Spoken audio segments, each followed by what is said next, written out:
بسم اللہ الرحمن الرحیم۔ ڈاکٹر اشرف آصف جلالی صاحب نے سیدہ کائنات مخدومہ کائنات بنت رسول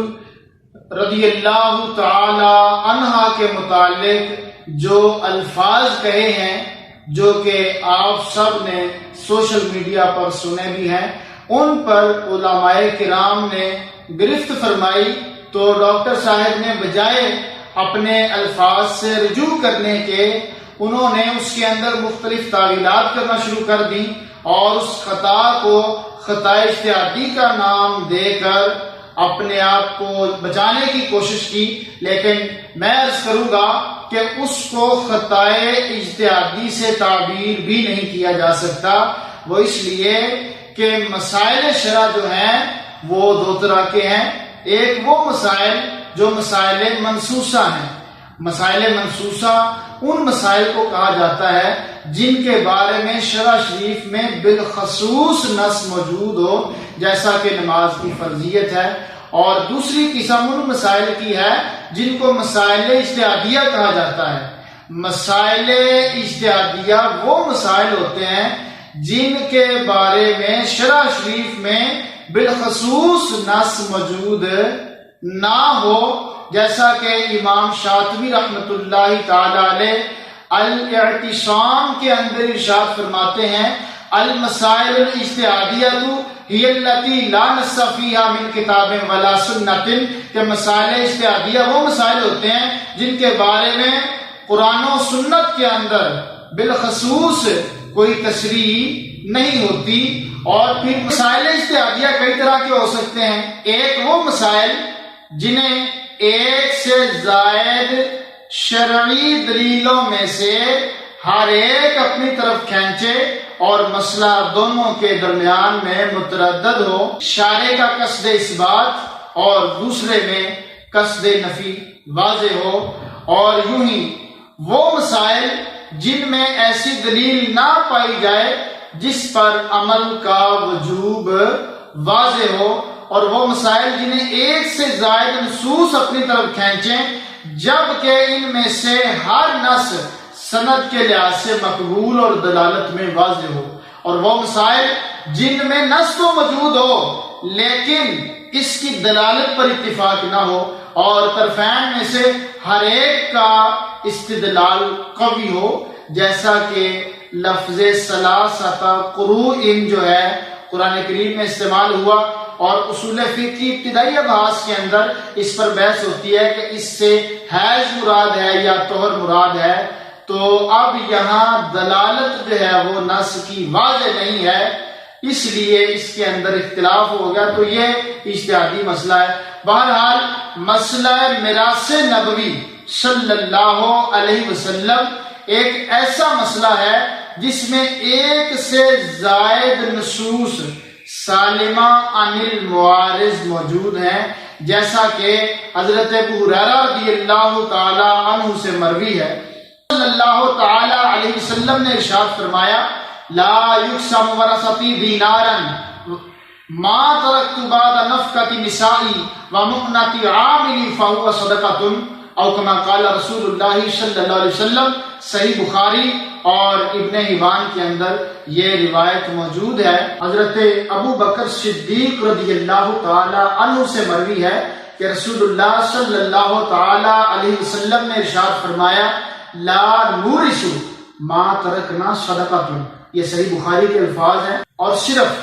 جناب ابو بکر صدیق رضی اللہ تعالی عنہ سے ہی نہیں بلکہ حضرت عمر، حضرت عثمان، حضرت علی، حضرت عباس، حضرت عبد الرحمن بن عوف، حضرت سعد بن ابی وقاص، حضرت زبیر بن عوام اور سیدہ عائشہ صدیقہ رضی اللہ تعالی عنہم سے یہ روایت مروی ہے۔ اور ایک حدیث کے یہ بھی الفاظ ہیں جامع ترمذی کے اندر کہ انی لا اورث، کہ میری وراثت نہ بٹے گی۔ اور قضیہ عقل بھی ہے کہ اگر انبیاء کرام نے مال و دولت اور جائیداد کا ہی وارث بنانا ہے تو اس مقام عظیم کی خصوصیت واضح نہیں ہوتی۔ اس قسم کی وراثت تو ایک معمولی انسان جو نعمت ایمان سے محروم ہو اس کے مال میں بھی جاری ہو جاتی ہے۔ لہذا انبیاء اور رسول کی وراثت ان کی حیثیت کے لائق ہونی چاہیے۔ ان کی حیثیت پوری امت کے لیے باپ جیسی ہے اور بقائے نوع انسانی کے لیے انبیاء کرام جلوہ فرما ہوتے ہیں۔ لہذا ان کی وراثت کا حصے دار پوری امت کو ہونا چاہیے، اور وہ وراثت علم کی وراثت ہے۔ یقیناً علم ہی ایک ایسی چیز ہے جس کا حصہ، جس کا فیض ساری امت پا سکتی ہے، جس سے اس امت کی بقا بھی ہے۔ اور اسی بات کی طرف اشارہ کرتے ہوئے نبی اکرم صلی اللہ تعالی علیہ وسلم نے ارشاد فرمایا، ان الانبیاء لم یورثوا دینارا ولا درہما وانما ورثوا العلم۔ یہ جامع ترمذی کے الفاظ ہیں کہ انبیاء کرام درہم و دینار کا وارث نہیں بناتے بلکہ وہ علم کا وارث بناتے ہیں۔ تو بہرحال یہ چند نصوص محض بطور مثال پیش کی ہیں، ورنہ اس بات کے اندر بکثرت نصوص موجود ہیں جن کا خلاصہ یہی ہے کہ انبیاء کرام کی وراثت درہم و دینار مال و جائیداد نہیں ہوتی، بلکہ انبیاء کرام اس خاص امر میں وراثت چھوڑتے ہیں جس کا فائدہ ساری امت کو ہوتا ہے اور جس کے لیے یہ نفوس قدسیہ اس جہان میں جلوہ گر ہوتے ہیں۔ جب مسئلہ میراث نبوی کے اندر متعدد نصوص سالمہ عن المعارض موجود ہیں تو پھر اسے اجتہادی مسئلہ قرار دینا یہ قرین انصاف نہیں ہے، اور بالخصوص اس وقت جب آپ ایک ایسی قوم کے سامنے موجود ہیں کہ جن کی زبانوں سے نہ تو اہل بیت محفوظ ہیں نہ صحابہ کرام کی ذاتیں محفوظ ہیں، تو اس حالت میں اس مسئلے کو اجتہادی مسئلہ قرار دینا در حقیقت اپنے موقف کو کمزور کر کے پیش کرنا ہے، بلکہ یوں کہنا چاہیے کہ موقف صدیقی کو کمزور کر کے پیش کرنا ہے، کیونکہ آپ کا یہ دعویٰ ہے کہ اس مسئلے میں صواب سیدنا صدیق اکبر رضی اللہ تعالی عنہ کے ساتھ ہے، پھر آپ نے مسئلہ منصوص علیہا کو اس کے اصل مقام سے گرا کر مجتہد فیہا مسائل کی صف میں لا کر کھڑا کر دیا۔ یہ مسلمات میں سے ہے کہ مسائل مجتہد فیہا میں حق بین المجتہدین دائر ہوتا ہے، کسی ایک کو حتمی طور پر غلط نہیں کہا جا سکتا، اور اسی بنا پر ممکن ہے کہ صواب سیدنا صدیق اکبر رضی اللہ تعالیٰ عنہ کے ساتھ ہو، لیکن یہ بھی تو ہو سکتا ہے کہ صواب سیدنا صدیق اکبر رضی اللہ تعالیٰ عنہ کی دوسری جانب ہو۔ تو مسئلے کو اجتہادی مسئلہ بنا کر آپ یقینی طور پر کیسے کہہ سکتے ہیں کہ حق سیدنا صدیق اکبر کی جانب تھا اور سیدہ پاک خطا پر تھی؟ میری دانست کے مطابق تو یہ کم علمی کا نتیجہ ہے، بنا قصرن و ہادما مصرن کے مترادف ہے۔ بہرحال ہماری نظر میں اس مسئلہ منصوص علیہا کو مسائل اجتہادیہ میں سے قرار دے کر بدترین غلطی کی گئی ہے، اور موقف صدیقی کے دفاع میں کھڑے ہونے کے باوجود دعوے کے اندر ہی آپ کے موقف کو کمزور کر کے پیش کر دیا ہے۔ دوسری غلطی یہ ہے کہ مسئلہ کو اجتہادیہ قرار دینے کے بعد سیدہ پاک کی جانب اعلی التعیین خطا کی نسبت کی گئی ہے، حالانکہ اگر یہ مسئلہ اجتہادیہ ہے بقول آپ کے، ہم کو یہ حق نہیں پہنچتا کہ اجتہادی مسائل میں کسی ایک مجتہد کی جانب اعلی التعیین خطا کی نسبت کرے۔ یہ فتاوی رضویہ ہے، جلد نمبر 5 ہے اور صفحہ نمبر 119 ہے۔ اس کے اندر سیدی اعلیٰ حضرت رحمت اللہ تعالی علیہ ارشاد فرماتے ہیں کہ مسائل اختلافیہ ائمہ میں حق دائر ہوتا ہے، کسی کو یقیناً خطا پر نہیں کہہ سکتے۔ یہ ہے فکر رضا، جس کا نام تو لیا جاتا ہے لیکن اس کے تقاضے پورے نہیں کیے جاتے۔ وجہ یہ ہے کہ جب ہر دو مجتہدین کے پاس دلائل شرعیہ موجود ہیں تو ایک عامی مقلد اس کے پاس دلائل کی جانچ پرکھ کا ملکہ ہی نہیں ہے، وہ راجع مرجوع میں امتیاز ہی نہیں کر سکتا، وہ درجہ اجتہاد پر فائز ہی نہیں ہے، مجتہد کے مبلغ علمی تک اس کی رسائی نہیں ہے، تو یہ کیسے کہہ سکتا ہے کہ فلاں مجتہد خطا پر ہے جب اسے دلائل کا ہی اندازہ نہیں ہے؟ تو یہ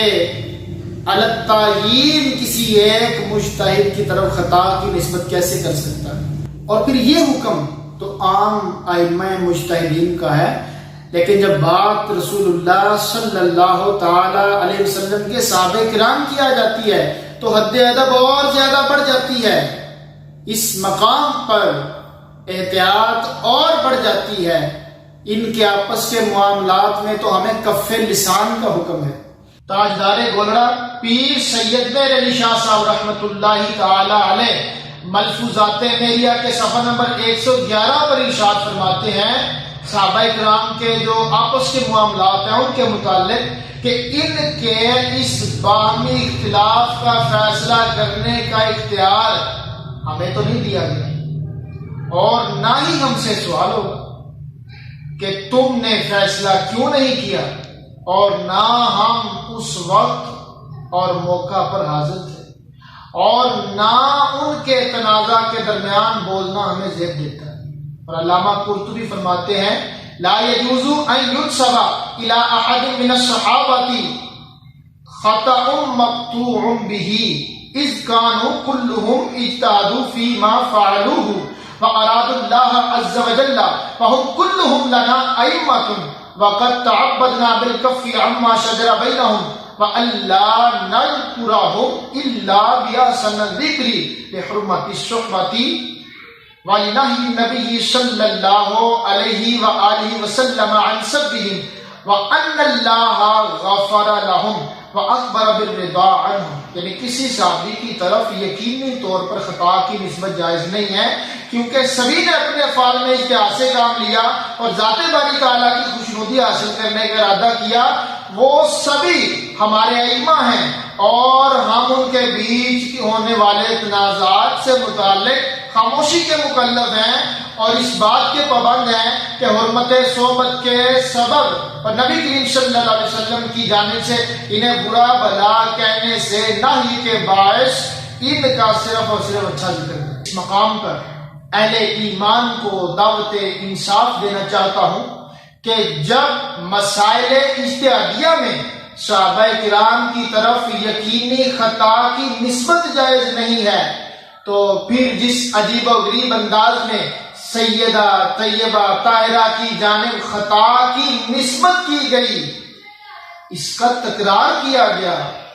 پھر اصرار کیا گیا، اسے فکر اہل سنت کی ترجمانی قرار دیا گیا، اس پر اعتراض کرنے والوں کو رافضی کہا گیا، کیا کوئی ایماندار اسے گوارا کر سکتا ہے؟ یہاں پر بعض طلبہ کو اگر تشویش ہو کہ جب حق و ثواب کسی ایک جانب ہے اور دوسری جانب کا خطا پر ہونا بدیہی امر ہے، اور یہ بات طے شدہ ہے کہ سیدنا صدیق اکبر رضی اللہ تعالیٰ عنہ قضیہ فتح میں صواب پر تھے، ان کا موقف مبنی بر صواب تھا، تو جانب مقابل کا خطا پر ہونا لازم سی بات ہے۔ تو اس سلسلے میں سب سے پہلی بات یہ ذہن نشین کر لیں کہ یہ بحث اس جارحانہ طرز گفتگو سے چلی ہے جسے اہل دین و عرف کسی بھی بڑی شخصیت کے حق میں انتہائی بے عقلی سمجھتے ہیں۔ لہذا اگر بفرض محال سیدنا صدیق اکبر رضی اللہ تعالی عنہ کی جانب مقابل کا خطا پر ہونا ثابت ہو بھی جائے جب بھی انداز و اسلوب گفتگو کی وجہ سے سیدہ کائنات کی شان میں بے ادبی ہی قرار پائے گی۔ اور دوسری بات جسے سمجھنا ضروری ہے کہ مسائل ظنیہ میں صواب کا مقابل خطا ہونا یہ کوئی یقینی بات نہیں ہے، بلکہ یہ خود ایک اختلافی مسئلہ ہے۔ اور تقویم الادلہ کے اندر امام اعظم سے ایک روایت موجود ہے کہ آپ نے یوسف بن خالد سمتی سے فرمایا کل مجتہد مصیب والحق عند اللہ واحد، کہ ہر مجتہد مصیب ہوتا ہے جبکہ اللہ جل وعلا کے ہاں حق ایک ہی ہے۔ تو اگر مسئلہ میراث نبوی کو مجتہد فیہا مسائل میں سے قرار دے بھی دیا جائے اور امام غزالی کے مختار قول کے مطابق اس میں کوئی حکم معین نہ مانا جائے، بلکہ سیدنا صدیق اکبر رضی اللہ تعالی عنہ کا اجتہاد جہاں پہنچے آپ کے حق میں وہی حکم ہو، سیدنا عباس بن عبد المطلب، سیدہ فاطمہ الزہرا رضی اللہ تعالی عنہما کا اجتہاد جہاں پہنچے آپ کے حق میں وہی حکم ہو، تو پھر بتائیے کہ سیدہ طیبہ کو کس بنیاد پر اتنے زور و شور کے ساتھ خطا پر کہا جا رہا ہے اور کہا جا رہا ہے کہ آپ سے غلطی ہو گئی؟ اور اگر امام اعظم کے فرمان کے مطابق کوئی حکم معین مان لیا جائے، جب بھی کل مجتہد مصیب ان کے مطابق حق کے عمل میں ہر دو فریق مصیب ہی ٹھہریں گے، ثواب کے مقابل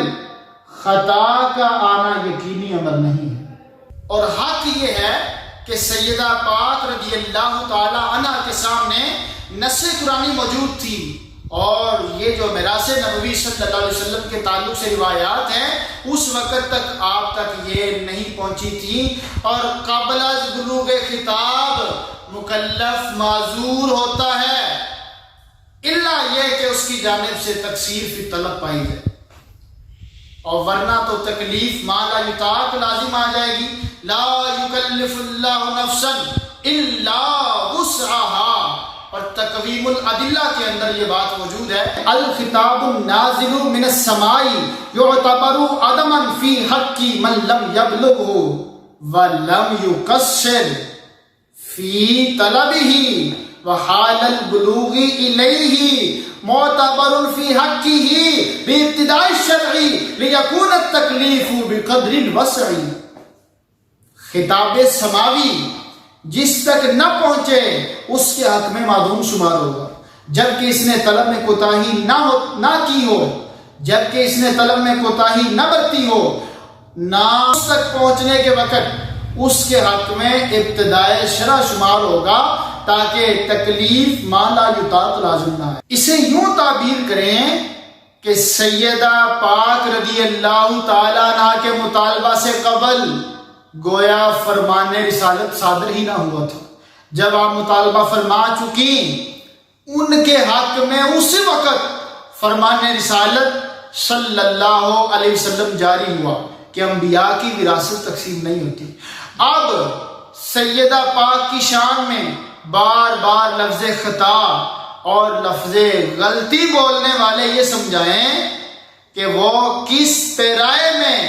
اس مطالبے کو غلطی سے تعبیر کر رہے ہیں۔ امام ابو زید دبوسی فرماتے ہیں فَيَكُونُ مَنْ لَمْ يَبْلُغْهُ النَّاسِخُ مَعْذُورًا فِي الْعِلْمِ بِالْمَنْسُوخِ، جسے ناسخ نہ پہنچا وہ منسوخ سے متعلق علم کے معاملے میں معذور ہے۔ اور اصول سرخسی کے اندر یہ بات موجود ہے فی زمان نبی صلی اللہ تعالی علیہ وسلم کان الناسخ ینزل فیبلغ ذلك بعد الناس دون البعد ومن لم يبلغ يكون معذورا فی العمل بالمنسوخ۔ اور اصول بزدوی کے اندر یہ بات موجود ہے وَكَذَلِكَ الْخِطَابُ فِي أَوَّلِ مَا يُنزَلُ فَإِنَّ مَنْ لَمْ يَبْلُغْهُ كَانَ مَعْذُورًا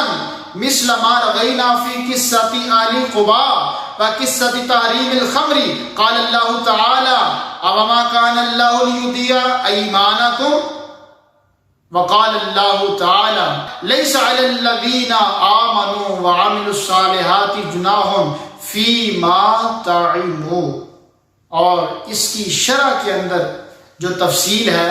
اس تفصیل کو میں اگر بیان کروں تو کافی طویل ہو جائے گا، لیکن میں آپ کو اشارہ دے دیتا ہوں. سلسلے میں کشف الاسرار اور نہایت الوصول کو پڑھیں، ان کے اندر تفصیلی کلام موجود ہے. تو بہرحال جب بلوغ نص سے قبل کسی لحاظ سے حکم ثابت ہی نہیں ہے،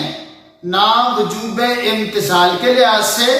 نہ ثبوت فی ذمہ کے اعتبار سے، تو پھر خطا اور غلطی میں کس چیز کا اعتبار کیا جا رہا ہے؟ امام غزالی رحمۃ اللہ تعالی علیہ کے فرمان کے مطابق خطا کا اطلاق کس صورت میں ہوگا؟ المستصفی کی عبارت اگر آپ پڑھیں تو وہاں پر یہ لفظ موجود ہیں، اسم الخطائی یطلق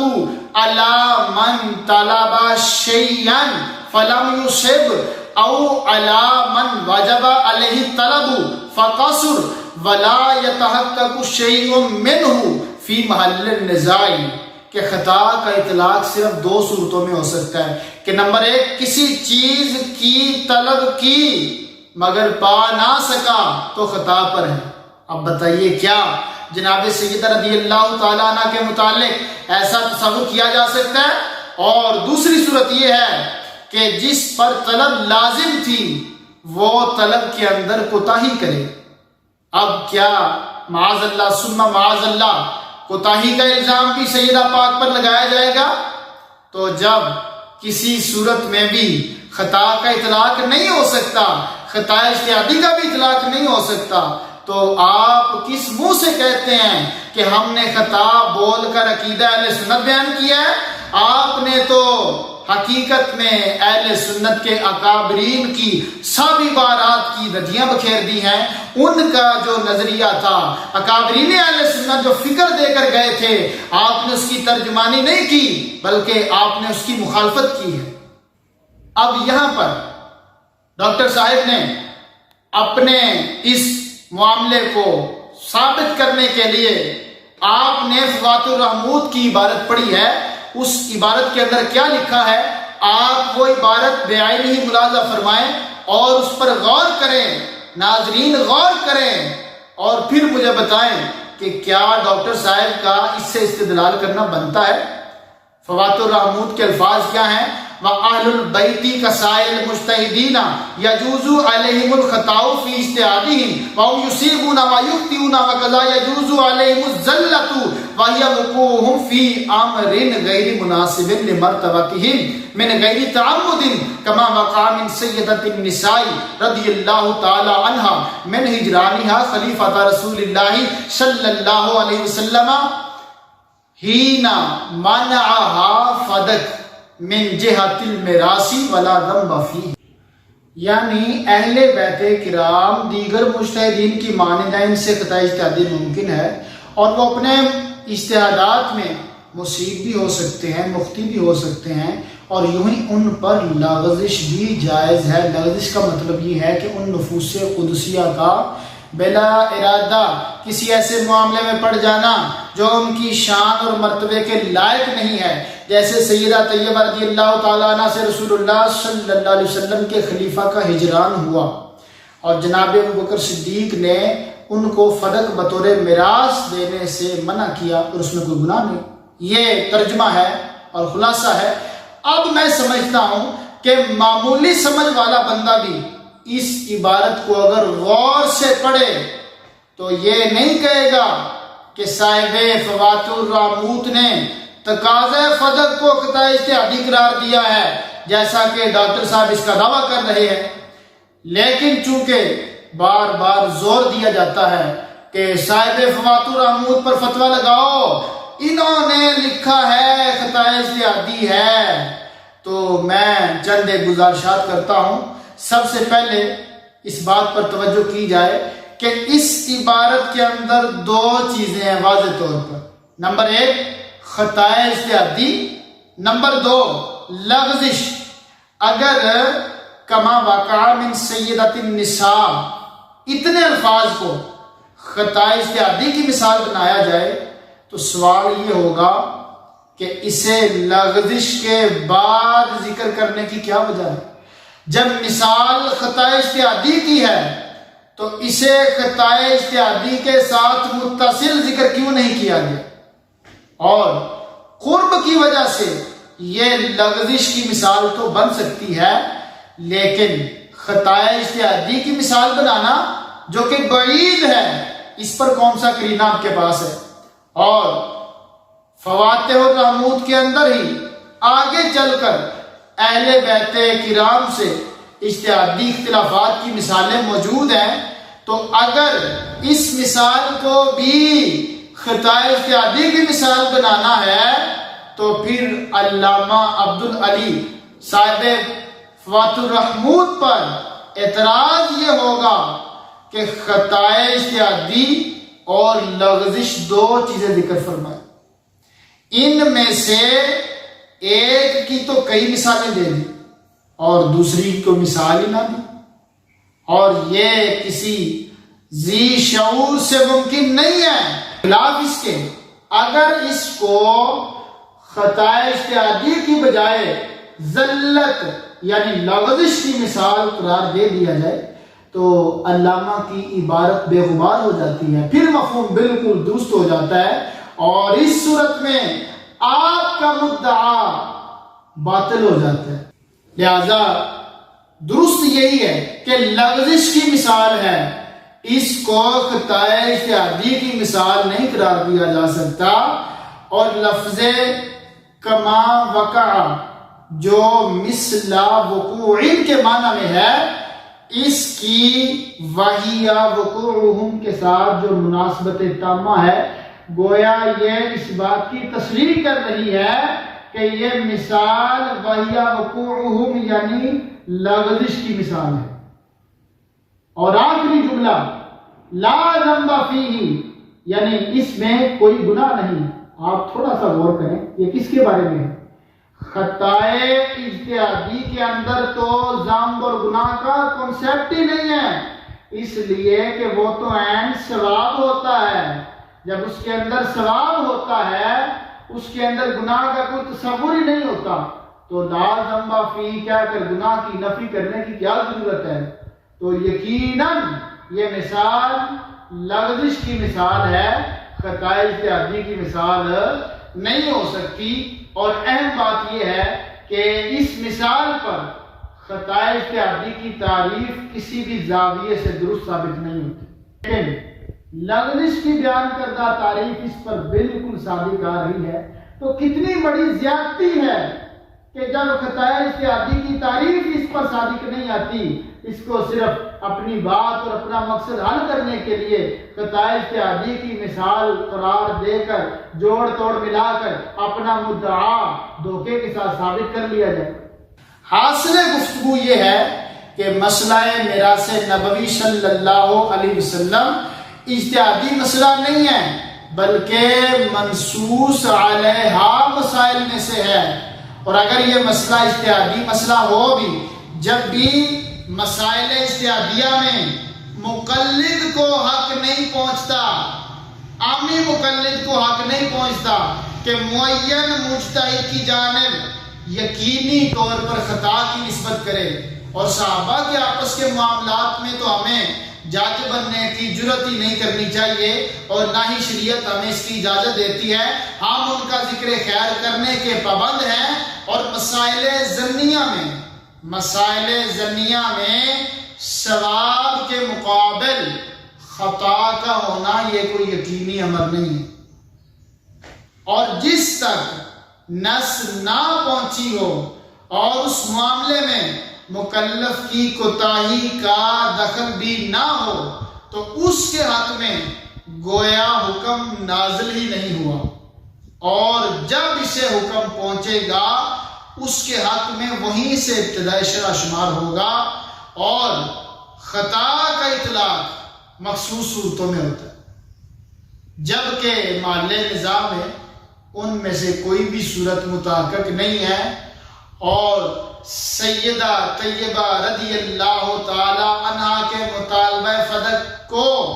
پوری امت مسلمہ میں سے کسی ایک نے بھی خطا پر نہیں کہا۔ تو اب میں آخر میں ناظرین کو دعوت انصاف اور ڈاکٹر صاحب کو دعوت رجوع دے رہا ہوں کہ انصاف کیا جائے کہ سیدہ طیبہ رضی اللہ تعالیٰ عنہ کی طرف مطلق خطا کی نسبت تو ویسے ہی بید کی شمار ہوئی ہے، لیکن اگر خطائے اجتہادی کی نسبت کی جائے تو علمی اور تحقیقی دلائل کے اعتبار سے یہ نسبت بھی ثابت نہیں ہے۔ لہٰذا ڈاکٹر صاحب سے گزارش اتنی سی ہے کہ امت مسلمہ کا اور اپنا بھلا سوچتے ہوئے اپنے الفاظ کو واپس لے کر اس فتنے کو ختم کرے۔ وما علینا الا البلاغ۔